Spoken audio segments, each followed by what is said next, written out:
Olá, pessoas, tudo bem? Mais uma semana de aulas. Espero que vocês tenham estudado a aula da semana passada. Caso contrário, fica mais difícil entender dessa semana, que é a sequência, né, do conteúdo da semana passada. E aí, para você lembrar, não sei se faz uma semana aí que você já viu o vídeo, a gente conversou sobre o que semana passada? A gente conversou sobre pressão de vapor, ou pressão máxima de vapor, né, que é aquela grandeza que contabiliza aquela camadinha de vapor que é criada acima do líquido quando você coloca ele num recipiente. Então você coloca o líquido num recipiente e com o passar do tempo, o líquido vai evaporando e aquela evaporação gera um vaporzinho ali em cima. Esse vapor ele acaba gerando uma pressão. Tá? Essa pressão é chamada pressão de vapor. E aí a gente discutiu sobre líquidos que tinham valores de pressão de vapor maiores e líquidos que tinham um valor de pressão de vapor menor. Os líquidos que tinham mais pressão de vapor, que liberavam mais vapor, que evaporavam mais fácil, que evaporavam mais rápido, que tinham maior tendência, facilidade de evaporar, a gente falava que eles eram mais voláteis. E aqueles que não evaporavam tanto assim, a gente falava que eles eram menos voláteis. E a gente tinha a grandeza chamada volatilidade, da aula passada. Então, volatilidade é essa facilidade de evaporar. Por exemplo, água e álcool. Água não evapora tanto quanto o álcool. Então, o álcool é mais volátil que a água. Tá? Ele tem uma volatilidade maior que a da água. Ou seja, a pressão de vapor do álcool, naturalmente, na mesma temperatura, ela é maior que a da água. O álcool ele tem a pressão de vapor maior que a da água, se os dois estiverem lado a lado, porque ele é mais volátil que a água. Isso é uma característica das moléculas do álcool. Tá? E aí a relação com a temperatura. Quanto maior for o valor de temperatura de um líquido, mais ele vai evaporar. Mais fácil, mais rápido, mais forte ele vai evaporar. Então, com o passar do tempo, se você for aumentando a temperatura de um líquido, ele vai ficando cada vez mais volátil. Tá? Ele vai ficando cada vez com uma pressão de vapor maior. Então, a pressão de vapor da aula passada, com a temperatura, a relação dela era uma relação crescente. Quando você esquentava um líquido, ele adquiria uma pressão de vapor maior. Ele tinha mais pressão de vapor, ficava mais volátil. Tá? A gente viu uns gráficozinhos assim que subiam. A gente vai olhar para eles de novo hoje, que a gente vai continuar esse assunto. Né? E aí, por fim, a gente na semana passada viu a relação da pressão de vapor com a ebulição. É que a ebulição só acontece quando essa pressão de vapor acima do líquido ela iguala o valor dela com a pressão atmosférica do ambiente. Então, você tem uma pressão atmosférica do ambiente que ela está prendendo aquele líquido na forma líquida, e se você tirar essa pressão atmosférica do ambiente, o líquido começa a ferver. Então, o que acontece é que quando você vai aumentando a temperatura de um líquido, ele vai ficando com a pressão de vapor cada vez maior, cada vez maior, cada vez maior. Tem um momento em que a pressão de vapor do líquido ela acaba ficando com um valor igual ao valor da pressão atmosférica do local. Pressão de vapor e pressão atmosférica se igualam. Nesse momento, as duas acabam se cancelando, né? As ações delas se cancelam, porque elas se cortam uma com a outra, se cancelam e aí a gente tem o líquido fervendo. Então o líquido só vai entrar em ebulição a partir do momento que a gente tiver a pressão de vapor do líquido igual à pressão atmosférica do local. E a gente conversou sobre locais com altitudes diferentes, eles têm pressões de vapor diferentes. Então, se você pegar e ferver a água a nível do mar, lá na Baía de Paranaguá ou nas praias, você tem um valor de temperatura de ebulição, que vai ser um valor alto. Quanto mais você sobe, né, em altitude, né, em cima de uma montanha, em cima de um morro, em cima enfim, de uma torre, quanto maior o valor da sua altitude, você tem uma pressão atmosférica menor. Tá? A pressão vai diminuindo com a altitude. E aí, acabou de passar uma moto bem barulhenta ali. Quanto mais alto você se encontra, menos pressão atmosférica. Então, quando os jogadores vão jogar lá em pico do morro, em cima de um lugar muito alto, na América Latina, por exemplo, eles têm uma pressão atmosférica muito pequena e isso acaba impactando no corpo deles. Né? E aí eles têm uma semana lá para se adaptar e tal. Então a pressão atmosférica ela varia muito com a altitude. Quanto mais alto está um ponto em relação ao centro da Terra, né? Quanto maior a altitude de um ponto, menor a pressão atmosférica daquele local. E isso influencia na temperatura de ebulição. Você vai ferver a água a nível do mar ou vai ferver a água em cima de uma montanha, a pressão atmosférica ao redor dessa água fervendo a nível do mar e ela fervendo em cima de uma montanha são diferentes. Então isso vai influenciar a temperatura de ebulição. Dá para ferver mais fácil um líquido quanto maior a altitude que você faz ele ferver.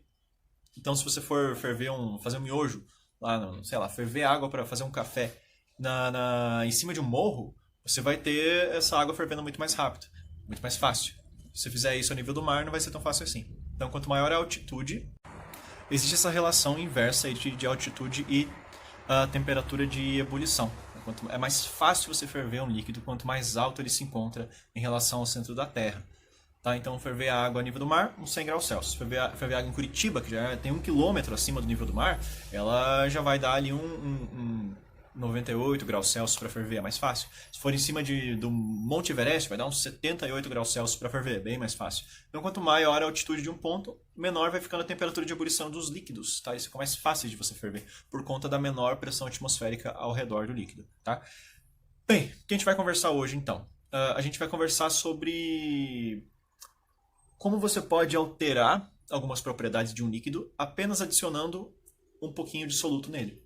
Se pegar água e colocar uma pitadinha de sal na água, você altera várias propriedades da água.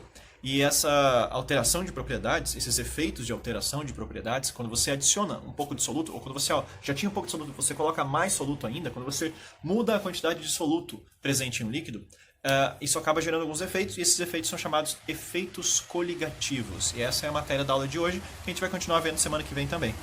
Efeitos coligativos, tá? Então, efeitos coligativos são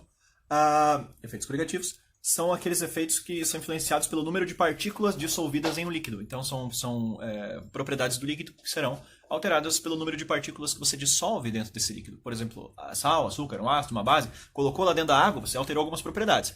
E aí, quanto mais soluto você colocar, maior vai ser esse efeito. Então, se você colocar um pouquinho de sal na água, você altera um pouco as propriedades da água. Se colocar bastante sal na água, você altera bastante as propriedades da água. Tá? E aí, aqui, né, uma figurinha. Você pode perceber que nesta figura eu tentei representar aqui o soluto como essas bolinhas dispersas aqui dentro de um líquido. E aí, repare que essa solução aqui, ela tem menos soluto que essa. Essa tem mais soluto. Tá? E aí, qual das duas vai ter um efeito coligativo maior? Essa aqui, pois tem mais partículas dissolvidas. Quanto maior o número de partículas dissolvidas você tem em um líquido, ou seja, quanto maior a quantidade de soluto que você tem, mais efeito coligativo você vai ter. Mas quais são os efeitos coligativos que a gente vai estudar? A gente vai estudar nesta aula 3 efeitos coligativos. O primeiro deles é chamado de tonoscopia. O que é a tonoscopia? Tonoscopia é um efeito... Tonoscopia é a diminuição da pressão de vapor de um líquido. Você pega água, por exemplo. Se pegar um pouco de água, ela vai ter uma pressão de vapor, né? Normal, porque ela evapora. Mas se você colocar um pouco de sal, ou de açúcar, ou de ácido, uma base, algum soluto nessa água, você vai acabar diminuindo a pressão de vapor dela. Isso é chamado tonoscopia. Tá? A tonoscopia é a diminuição da pressão de vapor de um líquido, porque você adicionou um soluto nele. Tá? Esse soluto que a gente vai estudar, para ser mais fácil na hora da gente fazer alguns cálculos mais para frente, a gente fala que esse soluto que a gente está adicionando para esses efeitos coligativos é um soluto não volátil. O que isso quer dizer? É um soluto que não evapora. Me dá um exemplo. Você não está nem podendo falar comigo aí. Mas como seria dar um exemplo de um soluto que não é volátil? Um soluto não volátil é o quê? É tipo um sal sólido, por exemplo. Você pega lá um punhado de sal, ele não está evaporando, porque ele é sólido. Ele não sublima também. Então, como ele não está saindo vapor dele, a gente fala que ele é um soluto não volátil. Açúcar não evapora. Na temperatura ambiente, açúcar não evapora. Então, o açúcar também é um soluto não volátil. Existem solutos que são voláteis, tipo solutos que evaporam? Sim. Se pegar, por exemplo, álcool. Álcool é um soluto volátil. O álcool, se você deixar no copinho, ele vai evaporando. E você tem como colocar álcool na água para fazer uma solução de álcool na água? Tem. Ele é um soluto volátil. Não é esse tipo de soluto que a gente vai estudar na hora da gente fazer cálculos. Tá? Na hora dos cálculos, a gente vai estudar apenas os solutos não voláteis. Então, eu vou meio que generalizar aqui o conceito de efeito coligativo. O que é um efeito coligativo desses que a gente vai estudar? E o primeiro deles é a tonoscopia. A gente vai ter outros ainda, né? O efeito coligativo é aquele efeito proporcionado pela adição de um soluto não volátil a um líquido. Então, você tem um líquido, você adiciona um pouco de soluto não volátil, tipo sal, açúcar, sólidos, né, em geral, e aí você vai ter um efeito. Esse efeito é chamado efeito coligativo. Tá? Então, a tonoscopia é a diminuição da pressão de vapor, porque você adicionou um pouco de soluto não volátil ali dentro. Vamos ver isso num gráfico, como é que funciona. Bom, aqui tem um gráfico com duas curvinhas. É um gráfico de pressão de vapor, tipo o que a gente viu semana passada. É um gráfico de pressão de vapor por temperatura em graus Celsius. Com o passar do aumento da temperatura, quanto mais se aumenta a temperatura, mais você aumenta a pressão de vapor, certo? Então, aumentou a temperatura, aumentou a pressão de vapor. Então, essas curvas aqui, logicamente, elas vão ser curvas crescentes, né? Elas vão aumentar com o tempo. Por quê? Porque quanto maior a temperatura, mais o líquido evapora. Então, você vai ter duas curvinhas crescentes aqui. Uma delas é da água pura, e a outra é de água com sal. Qual a diferença entre elas? Não é a altura? A da água pura tem uma altura, mas a altura da curva aqui da água com sal, ela diminuiu um pouco, né? Ela foi um pouco para baixo. Ela foi ali rebaixada um pouquinho. Por que isso aconteceu? Por causa da tonoscopia, que é esse efeito de você diminuir a pressão de vapor quando você adiciona um soluto. No caso aqui era água pura, não tinha soluto nenhum. Aí você colocou um pouquinho de sal, diminuiu os valores de pressão de vapor. Então, se você vê dois gráficos assim, um deles é um líquido puro e o outro é uma solução, você colocou soluto, qual deles é a solução e qual é o líquido puro? Se for do mesmo líquido, né? Tipo, água e água com sal, ou álcool e álcool com sal. Qual desses que é aquele que tem o soluto? Aquele que estiver mais baixo. Por quê? Porque ele vai ter esse efeito de tonoscopia, o soluto. Quando você coloca ele num líquido, ele vai diminuir a pressão de vapor do líquido. Então, o que é tonoscopia? A diminuição da pressão de vapor de um líquido quando você adiciona o soluto. Não volátil, nesse caso, é um soluto não volátil, como sal, açúcar, sólidos. Então, isso vai acabar influenciando a evaporação do líquido? Sim. Então, qual é a explicação para isso acontecer? Por que isso acontece? Por que a tonoscopia acontece? Bem, imagine que a evaporação... Imagine não, sabe? Que a evaporação ela acontece aqui nas partículas da superfície do líquido. Então, o que é evaporação? A passagem do líquido, do estado líquido para o estado gasoso, né, na forma do vapor. E aí, isso acontece nas moléculas que estão na superfície do líquido. Então, as moléculas da superfície de um líquido estão evaporando. E essa evaporação... ela é feita ali vagarosamente, demora para isso acontecer, né? Bem devagarinho, tipo a água evaporando, o álcool evaporando. E aí isso acontece nas moléculas da superfície, beleza. Então se essas moléculas da superfície, por algum motivo, estiverem um pouquinho presas, um pouco mais presas ali naquele copo, elas não vão evaporar tanto assim. E aí o líquido vai perder um pouco da pressão de vapor dele. Será que esse soluto ele acaba influenciando a evaporação, então? Sim, ele influencia. De que jeito? O soluto ele vai acabar ocupando espaço, tá vendo? Ocupando espaço na superfície. Isso faz com que menos moléculas ocupem esse espaço da superfície. Ele vai acabar ali dificultando a evaporação desse líquido. Então, quando você adiciona um soluto num líquido, você está dificultando o processo de evaporação dele. E se ele evapora menos, por quê? Porque o soluto está dificultando esse processo, se ele evapora menos, a pressão de vapor dele vai ser menor. Então, como explicar a tonoscopia? A tonoscopia é a diminuição da pressão de vapor de um líquido, quando você coloca um soluto ali dentro. Por quê? Porque o soluto vai atrapalhar a evaporação. Essa é a ideia teórica da tonoscopia. E as outras duas, os outros dois efeitos coligativos que a gente vai ver nessa aula, eles são muito parecidos. Então, a lógica é essa. Você vai colocar um soluto, ele vai atrapalhar alguma coisa. Ele atrapalha o líquido e fazer algum processo. Nessa primeira propriedade coligativa, ou efeito coligativo, a tonoscopia, o que o soluto atrapalhou? A evaporação. Então isso fez com que a pressão de vapor diminuísse. Uma consequência disso é o quê? A volatilidade do líquido diminui também.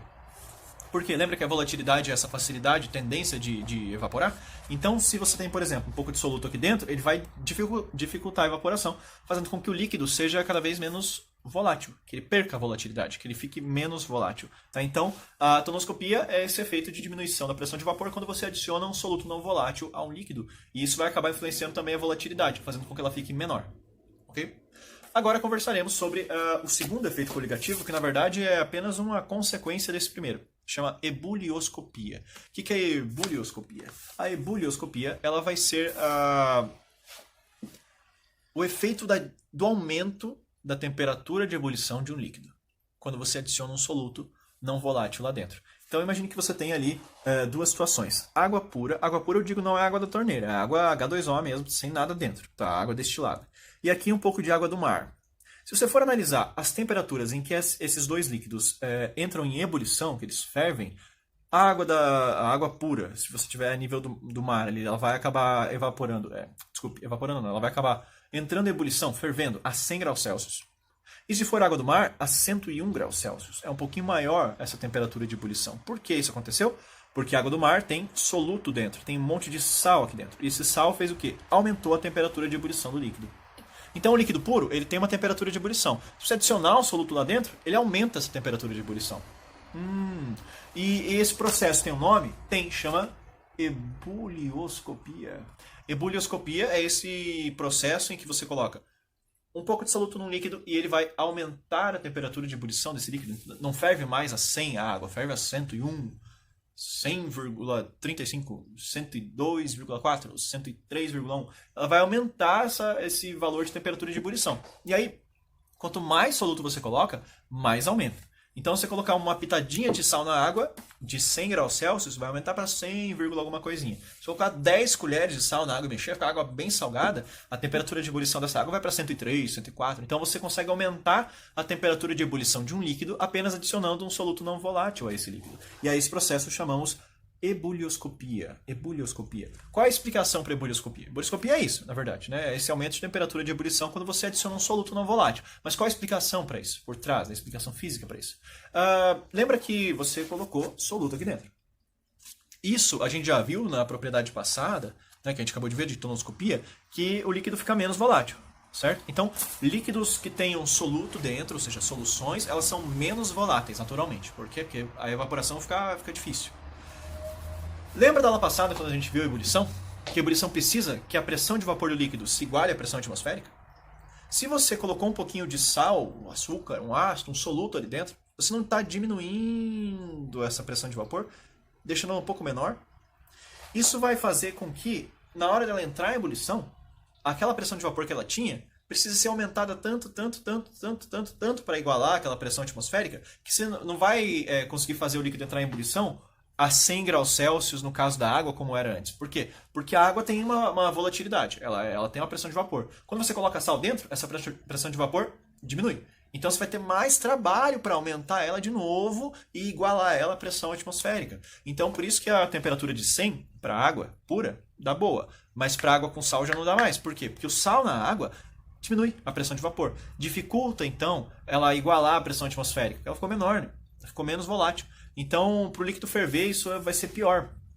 Quanto mais sal, o açúcar, o ácido, uma base, um soluto não volátil você colocar no líquido, mais você dificulta a ebulição, mais você dificulta para ele ferver. Isso faz com que a temperatura que ele tenha que ter para ferver seja maior. Para ele conseguir ferver, seja maior a temperatura. Então, o efeito, em resumo, da ebulioscopia é o quê? É o aumento de temperatura de ebulição pela adição de um soluto não volátil. Por quê? Porque está dificultando a ebulição acontecer. Então você vai ter que aumentar mais a temperatura para ela ferver. Então, se a gente pegar duas panelas com água, uma com água pura e a outra com água com sal, colocar as duas na chama do fogão, qual vai ferver antes? A água pura. Qual vai demorar mais para ferver? Água com sal. Qual que vai atingir, veja só, qual que vai atingir a temperatura maior? Água com sal. Por quê? Porque vamos imaginar a água do mar, né? No exemplo que eu dei, no exemplo numérico que eu dei. A água do mar, ela fervia a 101. E a água comum, né? A água pura, ela fervia a 100. Então, comparando ali, a água pura, líquida, ela chega a 100, só não passa disso. A água com sal chega a 101. Ela demora mais para ferver, mas ela ferve a uma temperatura mais alta. Será que isso tem alguma utilidade? Tem, se você quiser, por exemplo, fazer com que um líquido chegue a temperaturas cada vez maiores, basta você colocar ali uma quantidade de soluto até que você sature aquela solução. A solução saturada de um soluto, ela tem uma temperatura de ebulição muito maior do que o líquido puro. Então a água, ela líquida, chega até 100, mas a água com bastante sal chega até 100 e poucos. E isso faz com que esse líquido seja cada vez mais, consiga líquido, sem precisar ferver, chegar a temperaturas maiores. Tá? Então, beleza. O que a gente tem de resumo até agora? Colocou um soluto em um líquido, o que você tem de efeitos? Primeiro, tonoscopia, que é a diminuição da pressão de vapor, ou seja, ele fica menos volátil. Depois, a ebulioscopia, que é essa dificuldade de ferver, que você vai ter que aumentar mais a temperatura para ferver, ou seja, aumenta a temperatura de ebulição. Ok? E aí, para finalizar esses efeitos, a gente tem a crioscopia. A crioscopia. Crioscopia, ela é o efeito também de você adicionar um soluto no líquido, porém o que acontece? Esse efeito é efeito de diminuição da temperatura de congelamento, para se congelar esse líquido, né, para ele solidificar. Então você pega a água, por exemplo, a água pura, ela congela a qual temperatura? 0. Então, se pegar água pura, ela congela a 0 graus Celsius. Mas, se você colocar um pouquinho aqui é água pura, né? Se colocar um pouquinho de soluto ali dentro, partículas dissolvidas nessa água, será que vai ajudar ela na hora de congelar ou será que vai atrapalhar ela na hora de congelar? Quando você tem a água formando sólido, a água formando gelo, a água solidificando, ela precisa que as moléculas de água se aproximem e se organizem de um jeito para poder criar o gelo. Então elas precisam de uma aproximação, né, das moléculas e de uma organização delas no espaço para poder formar o retículo cristalino do sólido. Para o sólido ter aquele formato, aquela densidade diferente, aquelas propriedades diferentes, né? Ser mais duro quando você bate, assim, não sólido. Ele só tem essas propriedades porque as moléculas estão unidas de uma maneira diferente do que estavam no líquido. Então, quando a água ela vai solidificar, ela vai formar o gelo, ela vai congelar, né, em um termo mais comum, ela vai acabar congelando. Quando ela congela, ela precisa que as moléculas cheguem mais próximas e se organizem. E se você tiver um monte de sal no meio da água, será que ajuda? Você imagina, sei lá, que você tem que abraçar uma pessoa, não na quarentena, né? Mas abraçar uma pessoa pós-quarentena. Você tem que abraçar uma pessoa. Só que aí você chega na pessoa lá, vai abraçar ela, e tem uma outra pessoa no meio. Tá ali parada, olhando pra cima. Você vai abraçar uma pessoa, tem uma pessoa no meio do abraço. Isso dificulta o abraço, né? Você vai querer chegar perto da pessoa para abraçar, não consegue. Então a analogia é que se as duas moléculas, né? Milhões e milhões e milhões de moléculas de água precisam chegar mais próximas e se abraçarem, entre aspas, não se abraçam, obviamente, não tem braços, né? Mas numa analogia seria isso, elas chegarem mais próximas e se organizarem em posições no espaço. Se você tem um soluto, isso dificulta esse processo de congelamento. Então o que vai acontecer? O soluto, ele só atrapalha, perceba, ele atrapalhou na hora de evaporar, na tonoscopia, atrapalhou na hora de ferver, na ebulioscopia, e agora atrapalha na hora de congelar na crioscopia. A crioscopia é o quê? É essa dificuldade maior de congelar quando você coloca um soluto lá dentro do líquido. Então, a água pura, ela vai conseguir congelar lá uns 0 graus Celsius. Vai diminuindo a temperatura, chegou no zero, ela congela. Agora, água com sal, para você congelar água com sal, o zero não dá conta. Você tem que diminuir mais e mais, deixar ela mais gelada ainda para ela poder começar a congelar. Então, os líquidos congelam, né? Os líquidos solidificam, no caso, de uma maneira mais geral. Congela mais para a água, né? Os líquidos solidificam de uma maneira mais geral ali, numa certa temperatura. E para você fazer eles congelarem ou solidificarem, né? Eles têm que estar bem gelados, certo? Se pegar líquidos, né, mais comuns, assim, né? Eles têm que estar com a temperatura mais baixa. Então, se você coloca um soluto dentro desse líquido, você dificulta na hora dele congelar. Isso quer dizer que você vai ter que diminuir mais ainda a temperatura, deixar mais frio o ambiente, mais gelado o ambiente para poder congelar esse líquido. Então, a água, ela pura, ela congela ali uns 0 graus Celsius. Mas a água com sal, ela não congela zero, não consegue congelar zero. Você tem que ter lá uma temperatura -1, -2, -3, depende da quantidade de sal que você coloca. Você vai diminuindo cada vez mais a temperatura para ela congelar. Então, a água do mar, ela congela zero? Não, ela congela menos alguma coisa, -1, sei lá. Depende do mar também, né, que são diferentes, os oceanos. Então, qual que é o efeito da crioscopia? Diminuição da temperatura, né, abaixamento da temperatura de congelamento de um líquido quando você adiciona um soluto. Então dificulta na hora de congelar. Isso faz com que a temperatura tenha que ser menor ainda para o negócio congelar. Então, isso tem algum efeito, alguma utilização em países frios, em países que têm invernos rigorosos, como por exemplo o Canadá, na Europa, ali, Estados Unidos, algumas regiões. Você com um inverno bem rigoroso, você imagine, se tem a temperatura lá de -10 graus Celsius, no Alasca, vai ser difícil que uma água não congele, né? A -10. Então você coloca um pouco de água no radiador do carro, né? Na hora que você, com o carro desligado, na hora que você for ligar o carro, o radiador não vai funcionar, porque aquela água não está mais líquida, ela congelou. Como é que você faz para a água do radiador do carro não congelar? Existe uma substância chamada etilenoglicol, que ela é colocada, ela é um soluto, né? Você coloca ela lá dentro da água do radiador, e aí ela faz com que a água do radiador não congele tão fácil. Ou seja, o que você está utilizando quando você faz isso? Essa substância, etilenoglicol, é utilizada como anticongelante, tá, na água do radiador do carro. Você está usando crioscopia, que é esse efeito aqui. Você está colocando etilenoglicol aqui dentro, que são essas partículas, né, no caso ali desse exemplo prático, e aí isso está dificultando na hora de congelar, ou seja, a água consegue ficar líquida dentro do radiador do carro, mesmo em temperaturas de -10 graus Celsius. Isso é bom, né, para quem quer andar de carro no Alasca, senão nunca ia conseguir, né? Você não ia ter água do radiador, o motor ia fundir em algum momento.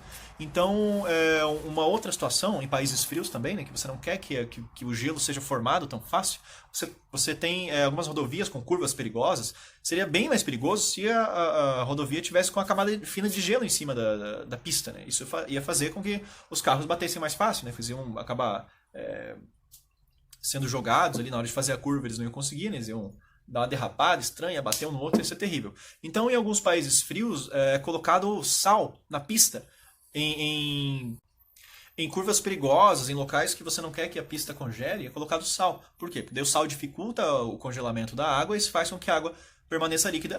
É mais proveitoso uma curva molhada do que uma curva com gelo. né? Porque o carro vai acabar derrapando muito mais facilmente no gelo do que na água. Então você tem ali um pouco de sal em cima da pista para fazer com que a água não congele naquele momento. Já viram pessoas levarem latinha de refrigerante, por exemplo, para a praia e colocar no isopor um monte de gelo e tacar sal nesse gelo? Talvez, né? Talvez sim, talvez não. Tem muita gente que faz isso. Para que tacar sal no gelo quando você tem dentro de uma caixa térmica, né, de isopor? Bom, esse gelo faz com que esse sal faz com que o gelo ele acabe virando líquido. E esse líquido ele consiga, a água, né, no caso, a água líquida consiga atingir temperaturas de menos 3, menos 4 graus Celsius, que são temperaturas bem menores do que a temperatura comum da água, né, que é até zero, daí ela vira gelo sólido. Então você consegue ter água líquida a temperaturas menores que zero. Por que é interessante ter água tão gelada em vez de gelo? Por que é preferível ter água a menos 4 para gelar uma latinha do que gelo a menos 4? Porque o gelo ele tem uma superfície de contato, né? Ele vai encostar só um pedacinho do gelo ali naquela latinha. Mas o líquido, ele engloba a latinha inteira. Então, se você tiver um líquido a menos 4, é muito melhor para gelar uma latinha do que um cubo de gelo a menos 4, que vai encostar só uma parte na lata. Então, gela muito mais fácil, gela muito mais rápido, quando você tem um líquido a temperaturas muito inferiores do que um sólido, no caso. Então, você coloca um monte de sal aí naqueles cubos de gelo, aqueles gelos derretem, né, no caso fundem, só que a temperaturas muito baixas. Por quê? Por causa da crioscopia, porque você colocou sal, então a água não vai até zero como limite, ela consegue infringir esse limite, chegar a menos 1, menos 2, menos 3, menos 4, menos 5. Por quê? Por causa da crioscopia, que é aquela dificultação, né? Aquela dificultação, existe essa palavra? Enfim, é esse ato de dificultar o congelamento de um líquido, no caso da água, né, em especial, e os líquidos todos, a solidificação deles, e fazendo com que esses líquidos consigam atingir temperaturas menores que o seu próprio ponto de fusão ou ponto de congelamento. Tá? Essa é a crioscopia. Agora vamos dar uma olhadinha rapidinho em exercício, um exemplo, né? E aí eu passo a tarefa de vocês, beleza? Vamos ver alguns exemplos de como isso pode cair em exercícios, pessoas. O primeiro exercício eu peguei de um enunciado, que é o seguinte, eu vou ler para vocês, eu coloquei só o esquema aqui, tá? Daí vocês acompanhem na minha leitura. Está escrito assim: a seguir estão representadas as curvas de pressão de vapor em função da temperatura de 3 sistemas, A, B e C.